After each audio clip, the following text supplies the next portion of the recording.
तथा भारतीय बौद्ध महासभेचे संस्थापक बोधिसत्व डॉक्टर बाबासाहेब आंबेडकर यांच्या विचारांना प्रतिमांना विनम्र भावे अभिवादन करून क्रांतीसूर्य महात्मा ज्योतिबा फुले, माता सावित्रीबाई फुले, माता यशोधरा, माता भीमाई, माता रमाई यांच्या पुण्यस्मृतींना विचारांना वंदन करून दी बुद्धिस्ट सोसायटी ऑफ इंडिया तथा भारतीय बौद्ध महासभेच्या राष्ट्रीय संरक्षक आदरणीय महापरिषिका मीराताईजी आंबेडकर, संस्थेचे राष्ट्रीय कार्याध्यक्ष आणि समता सैनिक दलाचे अध्यक्ष आदरणीय डॉक्टर भीमराव यशवंतराव आंबेडकर यांच्या कार्याला त्यागाला वंदन करून आज या ठिकाणी पूजनीय आमचे गुरुवर्य ज्यांनी आम्हाला घडवलं, आमचे गुरुवर्य पूजनीय बनते ब्रह्मानंदजी यांना पंचायत म्हणून उपस्थित सर्व बंधू भगिनी आपल्या सर्वांना मार्गदर्शक जय. ज्यावेळेला शारदाताईंनी मला फोन केला, मी असा संकल्प केलेला आहे आणि खरं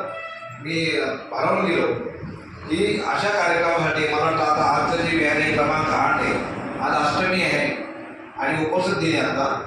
तर आता आपल्याला कारणात हे क्रमांक 8 म्हणजे आतापर्यंत यापूर्वी त्यांनी 1 ते 7 विहारांमध्ये भेटी देऊन हा संकल्प राबवलेला आहे. खऱ्या अर्थाने पी.जी. भोसले गुरुजी धर्मप्रवचनकार की जे आमच्या पूर्वाश्रमीचे तांबे गुरुजी आणि एकत्र काम केलेलं आहे धर्माच्या प्रचार प्रसारात, आणि तो वारसा आता शारदाताईंनी आपल्या वडिलांचा वारसा पुढे चालवणं हे मी सविस्तर पुढे बोलणार आहे माझ्या ह्याच्यातून. तर आता या कार्यक्रमाचं संकल्प जो त्यांनी केलेला आहे वडिलांच्या स्मृतीप्रित्यर्थ, त्या कार्यक्रमाचं मी अध्यक्षपद स्वीकारतो आणि पुढील सूत्रसंचालन आदरणीय वैशालीताईंनी करावं असं विचारायला विनंती करतो.